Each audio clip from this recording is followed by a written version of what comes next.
There's a person you can't stop thinking about.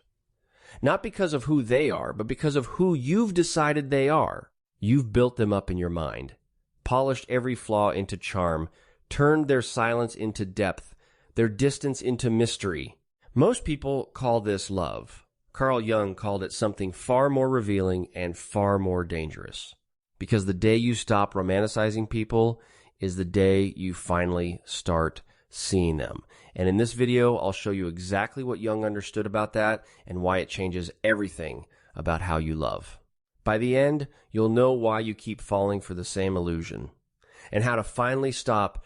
This isn't about one person or one heartbreak. It's a pattern as old as being human. Every culture has told stories about it. The muse, the one who got away, the soulmate we swear we recognized on sight. You know the feeling. You meet someone and within days you've written an entire future in your head. You fill in the blanks they never gave you. A whole life built out of a handful of moments and a lot of hope. You explain away the red flags. You mistake potential for reality. And when they finally show you who they actually are, it feels like betrayal even though they never lied. It happens with lovers, with friends, with mentors and heroes. Anyone we make larger than life. Carl Jung, the Swiss psychiatrist who founded analytical psychology, had a precise word for this. He called it projection. Projection means we take something living inside us and paste it onto the person in front of us. We don't do it on purpose. We don't even notice it happening. And once you understand how projection works, you can't unsee it. It rewires how you look at everyone you've ever loved. We're going to walk through 7 things Jung understood about romanticizing people and how to finally stop. Let's start with the one that surprises almost everyone. Here's the first truth. When you romanticize someone, you're not seeing them. You're seeing you. Jung taught that we unconsciously cast our own hidden qualities onto other people. The traits we long for, the parts of ourselves we haven't lived, we see them shining in someone else. So, the person you can't stop thinking about? Often, they're carrying your own unlived dreams, your own buried tenderness, your own unclaimed light. They didn't earn that glow. You gave it to them, quietly, without ever meaning to. That's why it feels so electric. You're not falling for them. You're falling for the missing pieces of yourself you found reflected in their eyes. Think about the last person you idealized. Then ask a harder question. What did you imagine they had that you secretly wanted for yourself? But mirrors are just the surface. The real machinery underneath is stranger, and it lives inside your own mind. Jung believed each of us carries an inner image of the ideal partner. In men, he called it the Anima. In women, the Animus. It's not a real person. It's a blueprint built from your parents, your childhood, your dreams, your wounds, and your mind is desperate to find someone who matches it. So when you meet someone who fits even a fraction of that blueprint, your unconscious lights up. It says, that's them. That's the one. Before you've learned a single real thing about them, this is why we fall so fast and so hard for people we barely know. We're not responding to the person. We're responding to the template they happened to trigger. The Jungian analyst James Hollis put it bluntly. He said, we don't fall in love with a person. We fall in love with a possibility we carry inside us. Understanding this doesn't kill romance. It just moves it from fantasy towards something real. But here's where it gets more complicated than it sounds. Here's the nuance most people miss. Romanticizing others isn't a sign that you're foolish. It's a sign that you're searching. Jung's collaborator, Marie-Louise von Franz, described how the psyche reaches toward wholeness. It wants the parts of us that got left behind. And it uses other people as a map to find them. When you idealize someone, some deep part of you is saying, I sense something is missing in me, and I think you have it. It's a real ache. It's just aimed at the wrong target. The aim is off. But the arrow is pointing at something true. So don't shame yourself for it. The longing is honest. The mistake is only in thinking another person can hand you a wholeness you can only build yourself. Nobody else holds the missing half of you. They only remind you that it's missing. And that reminder, painful as it is actually a gift if you follow it inward instead of outward. But when this hunger goes unseen, the people around you start reading you completely wrong. And that misreading costs you. From the outside, the person who romanticizes looks devoted, loyal, a hopeless romantic who loves too deeply. But Jung would push back on that.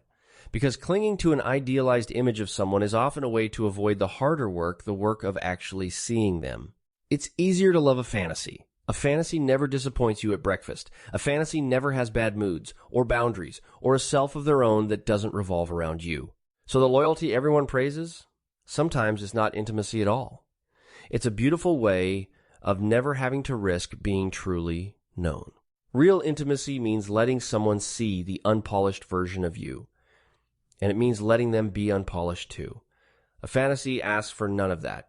It's safe, it's also empty. And that avoidance carries a price, one that almost nobody talks about out loud. If you're the kind of person who thinks this honestly about your own heart, not just how you love, but why, and you're still here, that tells me something about you. It would mean a lot if you hit subscribe. We put out videos like this every week, real psychology, explained in a way that actually makes sense. Here's the part that doesn't get talked about nearly enough. When you romanticize people, you never actually meet them. You meet the version you invented. And that version always shatters because no real human can carry the weight of a fantasy forever. Jung warned that when the projection breaks, we feel it as heartbreak or betrayal. But nothing was taken from you. The illusion simply ended and the real person was standing there the whole time. The grief is real. But you're not mourning them, you're mourning the story you told yourself. And there's a deeper cost. Every hour spent loving a fantasy is an hour the real people in your life go unseen and unloved. The friend who shows up, the partner who stays, the person who loves the ordinary Tuesday version of you, they get overlooked while you pour your heart into a ghost. So the fantasy doesn't just cost you, it costs everyone who was ready to love the real you back. But why do we do it at all? The root goes deep. Here's the origin underneath all of it. Jung taught that we all have a shadow, the parts of ourselves we've disowned, hidden, or never allowed to live. We hide it early. As kids, we learn which parts of us get love and which parts get us in trouble. And what we won't face in ourselves, we chase in other people. The confidence you buried, the passion you silenced, the freedom you never let yourself have. You romanticize the person who seems to live the life you won't let yourself live. You call it attraction. Jung would call it recognition of your own exiled self. What you admire most in them is usually a clue, a signpost to the self you abandoned. This is why the same type keeps appearing in your life. It's not fate, it's your psyche handing you the same lesson again and again, hoping this time you'll take it back. Jung said, what we don't make conscious will keep showing up as fate. So we call it bad luck in love. It was never luck, it was a part of us, waiting at every door. Until you meet your own shadow, you'll keep meeting it in strangers.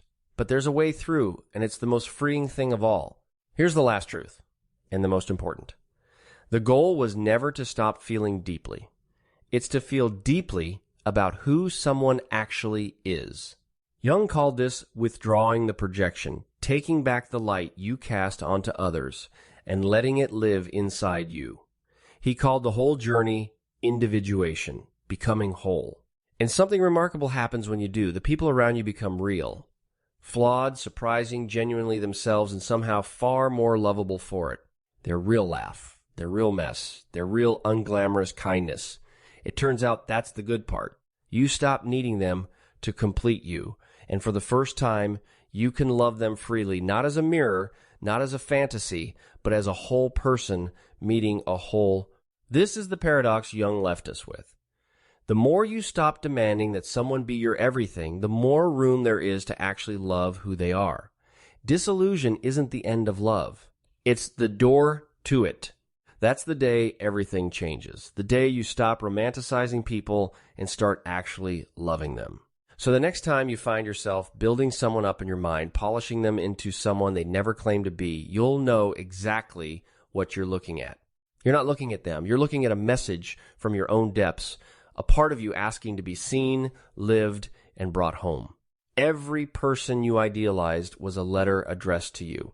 You just have to open it. The romantic in you was never wrong to long for something more. It was only ever pointing you back to yourself.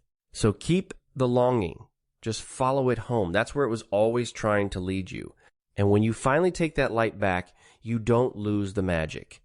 You become it. The love you were searching for out there was always meant to begin in here. If you want to go deeper on the hidden self Jung spent his life mapping, I made a video on meeting your shadow that I think will hit just as hard. It's right here when you're ready.